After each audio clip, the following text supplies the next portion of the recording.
Christine dan Lea Papin lahir di Prancis pada awal 1900-an. Christine lahir pada tahun 1905 dan Lea lahir pada tahun 1911.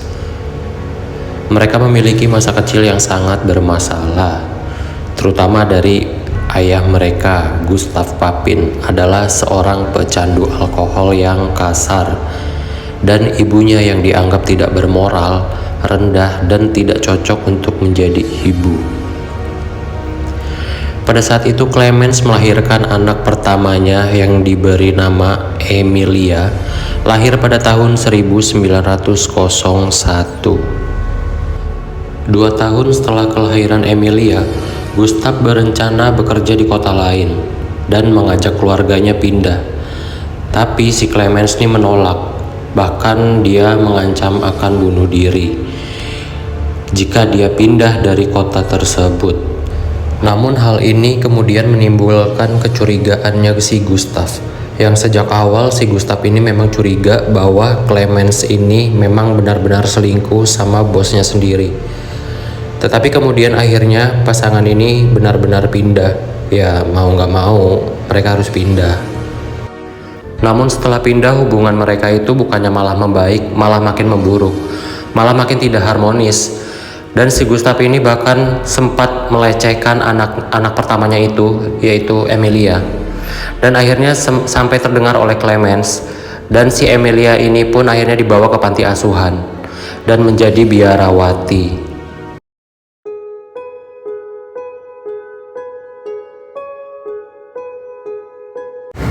Setelah itu, tidak lama kemudian lahirlah anak kedua mereka, yaitu si Christine Papin, lahir pada tahun 1905. Setelah dilahirkannya Christine, dia telah diberikan kepada saudara perempuan ayahnya, dan mereka pun akhirnya pergi dan tinggal bersama bibinya ini. Christine dirawat oleh bibinya ini selama 7 tahun. Sebelum akhirnya itu si Christine masuk ke panti asuhan. Setelah itu pada tahun 1911, Clemence ini melahirkan anak ketiga mereka, yaitu Lea Papin. Setelah lama melahirkan, akhirnya si Lea Papin ini diberikan kepada saudara laki-lakinya dari ibunya, yang merupakan pamannya. Singkat cerita, akhirnya mereka itu dibawa ke panti asuhan juga. Untuk pertama kali yang dibawa ke panti asuhan itu si Christine Papin. Setelah Christine Papin sudah masuk ke panti asuhan, akhirnya beberapa lama kemudian si Lea Papin pun ikut masuk ke panti asuhan.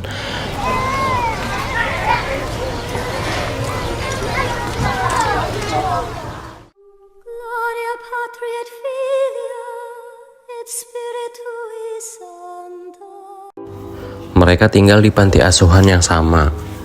Setelah itu akhirnya mereka tumbuhlah sebagai gadis, dan si Christine juga tumbuh sebagai sosok dengan kepribadian yang kuat, keras kepala, dan serta juga dikenal pandai memasak.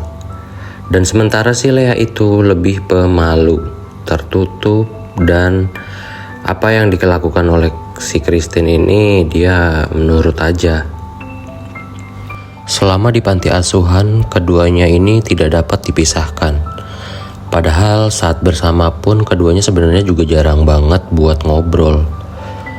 Tapi ini justru menimbulkan kesan yang menakutkan, seolah-olah keduanya itu dihubungkan dengan komunikasinya itu pakai telepati atau batin. Tahun demi tahun pun berlalu, dan mereka akhirnya keluar dari panti asuhan. Pada tahun 1926, akhirnya mereka menjadi pelayan di rumah seorang pria yang merupakan pensiunan pekerja, yaitu dari keluarga René Lancelin. Mereka itu bekerja sebagai pembantu rumah tangga. René Lancelin merupakan pensiunan seorang pengacara. René tinggal bersama istrinya, yaitu Leonie, dan seorang anak bernama Genevieve. Kemudian Christine dan Lea pun akhirnya diwajibkan bekerja selama 14 jam sehari.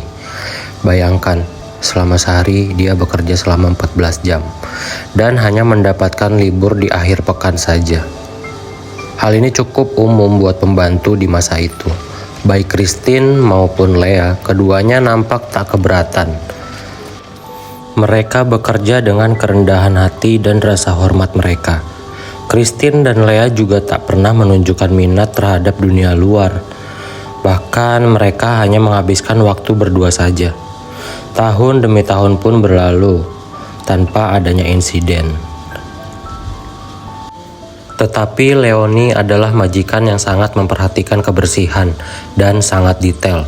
Bayangkan saja, ia pernah sekali menggunakan sarung tangan putih untuk memeriksa pekerjaannya, si Lea. Apakah setiap perabotan benar-benar dibersihkan dengan sempurna dan bebas dari debu. Leonie pun juga kerap mengkritik masakannya si Christine bila dirasa tidak sesuai dengan keinginannya. Setelah itu, tepat pada 2 Februari tahun 1933, akhirnya insiden mengerikan pun terjadi pada keluarga Rene Lancelin.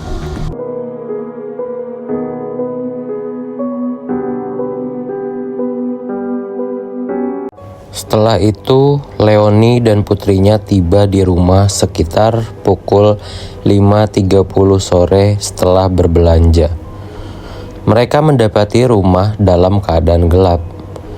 Ini sudah 2 kalinya dalam seminggu itu listrik padam.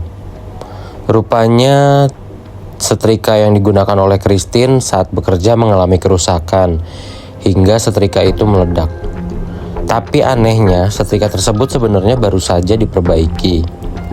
Saat tahu apa yang terjadi, akhirnya si Leonie pun marah dan terjadilah perselisihan antara Leonie dan Christine. Tetapi kali ini tampaknya Christine tidak mau kalah dari si Leonie ini. Akhirnya Leonie mulai membentak si Christine. Dan Christine pun tidak mau kalah. Akhirnya si Christine ini membentak balik si Leonie. Maka si Leonie pun berteriak. Akhirnya situasi memanas sampai Christine memukul kepalanya si Leonie dengan pot timah yang ada di dekat tangga tersebut. Dan anaknya si Genevieve kemudian mencoba melindungi ibunya itu, lalu memukul Christine. Tapi Christine dengan sigap malah menyerang balik si Genevieve ini. Lea yang sedang bekerja di lantai atas mendengar ada suara kegaduhan. Akhirnya si Lea pun turun ke bawah. Christine terlihat sedang mencongkel mata Genevieve.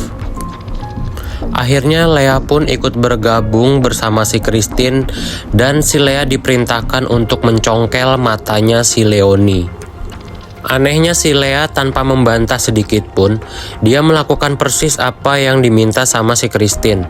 Sementara itu, kakaknya si Christine berlari ke dapur untuk mengambil pisau dan palu. Seolah tidak puas dengan apa yang sudah mereka lakukan, mereka mulai melakukan mutilasi pada jasad Leonie dan Genevieve. Sementara itu, wajah mereka berdua pun sudah tidak lagi dikenali karena hancur. Akhirnya setelah pembunuhan mengerikan itu, Christine dan Lea membersihkan diri mereka. Tapi anehnya, keduanya tidak melarikan diri. Malah kebanyakan dari pelaku biasanya selesai melakukan pembunuhan itu kebanyakan melarikan diri. Tapi mereka justru malah mengunci semua pintu lalu naik ke lantai atas ke kamar mereka. Seharusnya Rene dan istrinya itu akan pergi untuk makan malam bersama teman-temannya. Tapi sayangnya ketika Rene pulang ke rumah, Rene malah menemukan seluruh lampu rumahnya itu padam. Yang terlihat hanya secercah cahaya lilin yang nampak dari ruang tidurnya si Christine dan Lea Papin. Selain itu, seluruh pintu rumah juga dalam keadaan terkunci. Akhirnya si Rene pergi ke kantor polisi untuk meminta bantuan agar bisa masuk ke dalam rumahnya. Namun setelah pintu terbuka, Rene malah menemukan anak dan istrinya tersebut telah tewas. Mereka dibunuh dengan cara paling brutal dan sadis yang pernah ada. Wajah mereka pun hancur. Bahkan bola mata orang-orang yang Rene cintai itu pun dicongkel dan tidak berada di tempatnya. Sementara itu, Christine dan Lea ditemukan di dalam kamar mereka dalam kondisi telanjang bulat. Tanpa ragu, akhirnya keduanya langsung mengaku bahwa mereka yang telah melakukan pembunuhan tersebut.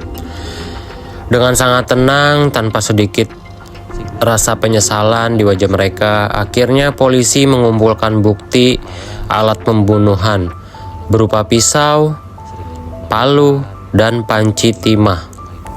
Christine dan Lea kemudian dipenjara secara terpisah. Saat itu, Christine menjadi depresi dan tertekan karena terpisah dari saudaranya tersebut. Hingga pada suatu hari, ia diizinkan untuk menemui Lea. Christine pun langsung melompat ke pelukan Lea dan percakapan keduanya pun akhirnya terjadi. Sepasang saudara kandung itu menjalin hubungan asmara terlarang. Itu yang digosipkan ya. Beberapa bulan kemudian, kegilaan Christine semakin parah. Dia mencoba mencukil matanya sendiri. Padahal saat itu persidangan udah mau mulai. Kala itu seluruh warga Prancis menaruh perhatian terhadap kasus The Papin Sister ini. Bahkan kasus ini menarik perhatian para kaum terpelajar yang mengaitkan perilaku The Papin Sister dengan aksi pemberontakan para kaum budak.